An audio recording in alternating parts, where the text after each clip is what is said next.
Hi, and welcome to Reddit Files, where real stories cut deeper than fiction. Let's go into it. My mom died giving birth to me, so I never knew her. She looks pretty in pictures.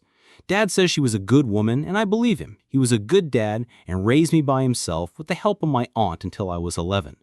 My aunt has her own kids that are a few years older than me, but we were all friends growing up and still are, which includes my aunt. Like my mom, my aunt is a good woman.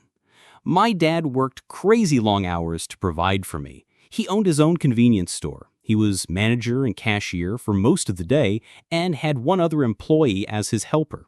I was just a kid, but would also help at the store after school, sweeping and stocking shelves. For the longest time, my dad's helper was a Chinese guy, but then he had to quit because he had to take care of his ailing parents in China. So my dad replaced him with a white guy who did okay for a while, but then he graduated college and moved on. Finally, my dad hired a Chinese woman to be his helper, and this woman would eventually become his second wife and my stepmom. I will call her Barbara, though of course her name isn't actually Barbara. Barbara was only 15 years older than me, so she was a lot younger than my dad, who was 44, and she was like 26. She also didn't speak Chinese, the same dialect at first, which was inconvenient for our convenience store because we lived in a Chinese part of town where most of the customers were Chinese, Mandarin, and only once in a while white or black people come in, so her English wasn't such an advantage. Barbara was nice to me at first, so I thought she was a good person. I was not yet 12 when they got married and she moved into our house. From what I know about her, her family is quite wealthy in China, and they paid for a nice wedding, and they all came to America for it. My dad was a sort of guy never to let anyone pay his way, though, so he kept on working like a maniac every day. Once they got married, Barbara changed, at least toward me. She was no longer big sis like she tried to portray herself when she and my dad were dating, where she treated me as a peer, but now she was super strict and controlling. She no longer let me help out around the shop like before. It's not like Cinderella where the mom would force the kid to do all this work, but she did tend to isolate me from my father. Over the next few years, she convinced my dad to sponsor all sorts of her relatives to come over from China to live in America. He would set these people up with businesses because even though my dad wasn't rich, Bill Gates rich, he was very bright and knew how to make money. They would open little restaurants, dry cleaners, cell phone repair shops, things like that. Pretty much all the little foreign mom and pop shops you see in a small town, my dad helped make those things, except the owners were Chinese guys. When I was 17, my dad developed lung cancer due to smoking heavily ever since he was 13. He died only 2 years later at only 52. When I was a kid, I always had in mind to one day take over my dad's store when he retired. Now when I was 19, I was still too young to sell liquor, but I thought surely Barbara would let me work on the store now that my dad was gone. No such luck. She had one of her adult cousins take over the store, and the guy hired only his own friends and family to work in it. So the store my dad built from nothing was no longer part of my life. Barbara also had my dad fix his will so that she got almost all of his money, which, again, although he wasn't Bill Gates rich, it was several hundreds of thousands of dollars. I didn't really care about the money. Barbara can have it. But it still sucks she got all his money and her family's already rich. I think she was just using my dad to transport her clan from China to America, but that's just my theory. All the money in the world can not to pay to bring my dad back, and I'd rather have that than cash, but I digress. However, after saying all that, I will admit my dad set aside a small trust for me, which was enough to put me through junior college. Also, the minute I turned 18, Barbara threw me out of the house my dad bought and paid for with his hard work. This is not a place for you. You go now. Bye-bye. She owned it because she was his wife. And now that my dad was dead, Barbara could move her new boyfriend into that house in his place.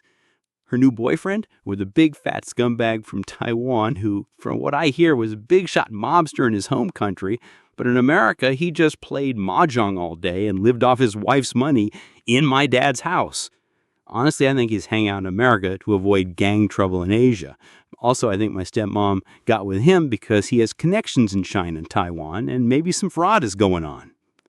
Before I got kicked out of my dad's house, My stepmom used my dad's money to invest in a couple of apartment buildings, and I eventually heard that she was renting out rooms to various traffickers, and basically they were bordellos. This is all stuff I found out later, along with the news that she not only made big money off her rents, but the traffickers were giving her a kickback on the money they earned. I will say this for Barbara. She's a very beautiful woman, physically, and it's easy to see why my father was attracted to her.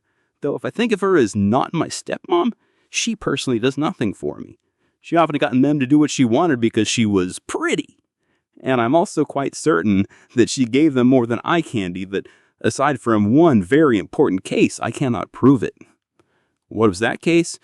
Well, I moved in with my nice aunt, who sheltered me while I went to college for a degree in computer engineering. My smaller inheritance paid for a couple of years of school. My aunt was nice to me, and even though she was still taking care of her own kids, she had one son who already married and had his own family, but 3 daughters who still lived at home and were unmarried. She didn't ask me for rent. Her own husband had passed away long ago, so I got to play man of a house, taking care of the yard and fixing things like cars and computers while I lived there. After a couple of years, I lose touch with Barbara and just can see that she won. I also got a job at a computer hobby store, where I am souped-upper of computers to make them go fast. It's good experience, and though the money's not so great, at least, hey, it is some money, and I am starting to make a name of myself in the world, or at least in our small city. When I say small city, I really do mean small city, and it's even smaller in the sense that Chinese people in that city tend to live all in one part of it, and everyone knows one another. Eventually, I meet my own girlfriend, Kay, who is much the same age as me and going to school to be a nurse. After Kay and I am dating a few months, I start to meet her family. She knows about my living situation, that I live with my aunt, and that I have a mean stepmom who threw me out of my dad's house. But I never said Barbara's real name before. So I meet Kay's family, and she has an older brother, Mike, who is about 26. Mike is Chinese, like all of us, but he is heavily tattooed, and he spent some time in prison because he was a banger as a teenager and did time until he was early 20s. He worked for a landscaping company, cutting grass and all that. He is what we call in our neighborhood a cowboy, but I don't know how accurate that translates in English to what I am trying to say he is. Well, anyway, after coming to Kay's house and seeing him around a couple of times, Mike overhears me answer one of Kay's questions about my stepmom, and Barbara's name comes up. He's saying, "Oh, excuse me, May. Hey, OP, did you say Barbara's real name?" In my neighborhood, everyone calls their little sister Mail, so I'm saying, "Yeah, that's my stepmom." "Oh," tells me, "No offense, OP, but I'm effing your stepmom." No way. So he describes how he does all the houses in my dad's old neighborhood, and while my stepmom's boyfriend is with his own friends playing mahjong, he comes over and he and Barbara have sex without a condom because she wants a baby and is like now 36 and wanting to go fast, and her sperm is too slow. Evidently, Mike has sex with all sorts of women in the neighborhood, and outside of it too. He brags about all the white and black and Mexican ladies he also landscapes. I haven't really thought about my stepmom, other than talking about stuff in the past, so it was interesting hearing what she was up to. I mean, other than effing my girlfriend's brother. Mike tells us that Barbara uses her apartment buildings as a giant cat house, where pimps set up their women. Barbara never actually told him this, but he deduced it like an Asian thug version of Sherlock Holmes. He says that a lot of people he knew in prison got put in jail that way. Also that my stepmom was running for a seat for the city council, playing up the fact that she was a hard-working woman of color, blah, blah, blah, and had aspirations for even higher office. It's clear she want to make herself a little empire. Kay asked her brother if he would help us put my stepmom in jail. She had her account set up, so it was really hard to prove she actually knew exactly what her tenants were doing in her buildings. But anyway, if the buildings were shut down, it would at least hurt Barbara's cash flow, and it would put an end to at least some abuse of women. Mike said that he would have kept his mouth shut because he liked that my stepmom was basically showering him with money so that he could keep giving her the D, but since his little sister was asking for help, he was willing to forego the money. I piped up and offered to pay him, even though no way I could pay as much as Barbara. He said, "It's fine, you don't need to pay me anything, but if you hurt my little sister, I'll cut your balls off." Deal. So our plan we came up with was that Mike would set up his cell phone and an out-of-sight place in Barbara's room while they had sex, basically a sex tape without her knowledge. Mike didn't care about his reputation in America and had plans to leave the country again anyway and go back to China, as his own father had a business opportunity for him there. The idea of being in a porn didn't bother him at all. Having spent time in jail, also being part of a gang subculture, he also didn't have any trouble scoring drugs, and evidently he did these drugs with Barbara all the time in her house. So on the day he made a porn at her house, he also made sure to show that Barbara was doing drugs. He minimized his roles so that it appeared it was Barbara who scored the drugs and was offering them to me.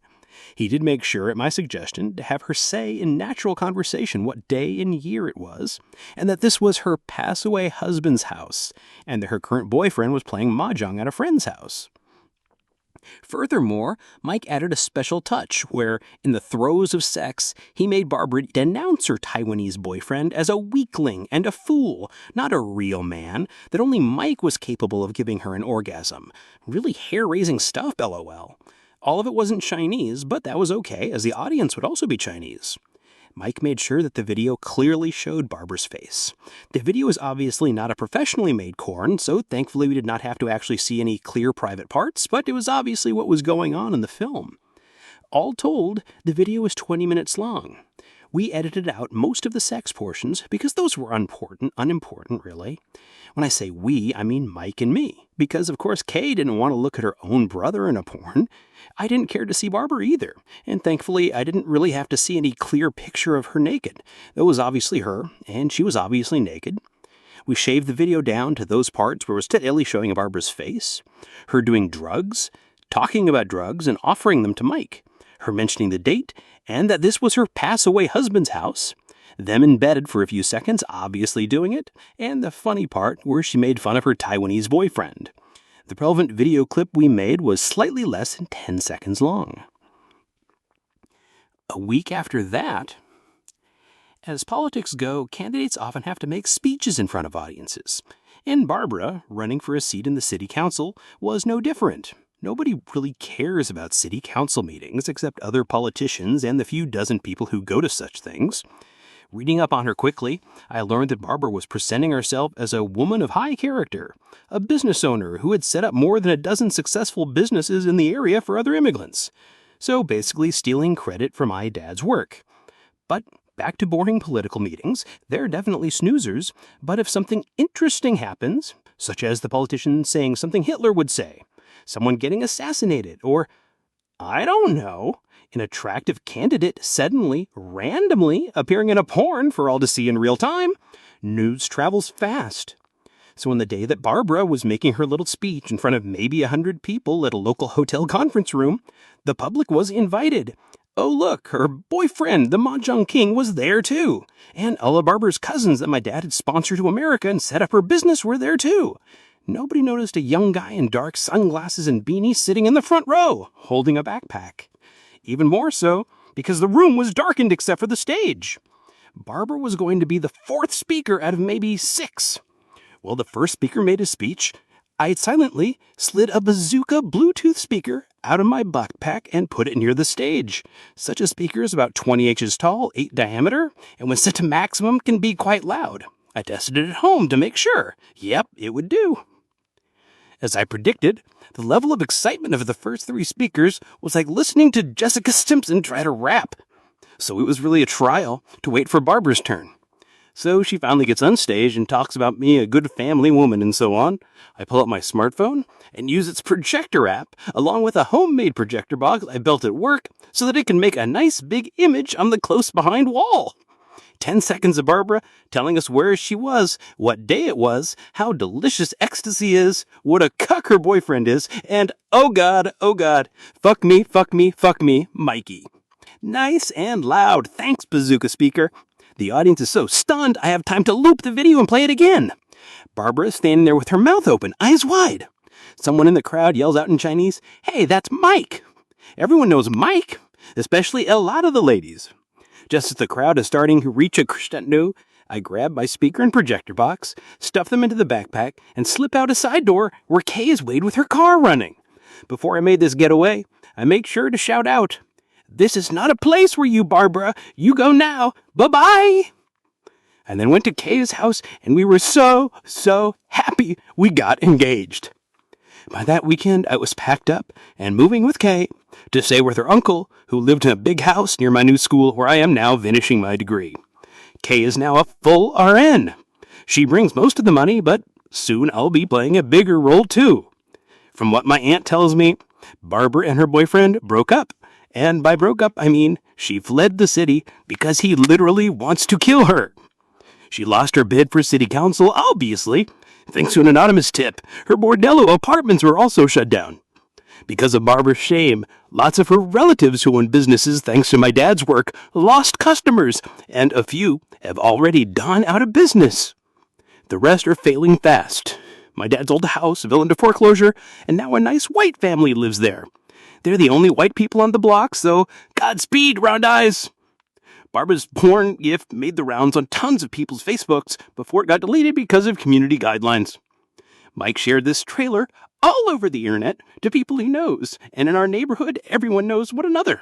Since it was only a few seconds, lots of people also posted it to their Instagram before it got deleted. Barbara's life is pretty much nuked. The full-length version got posted to various pay sites, but it hasn't leaked to any pre-streaming services. This is according to Mike. Never misses an opportunity to make some cash. Hey, yo, Dad. I forgive you for not leaving me that much, other than showing me how to be strong and to stand up for myself. That was the best inheritance of all. See you in heaven, unless this stunt make me for hell instead. Thanks for being here on Reddit Files.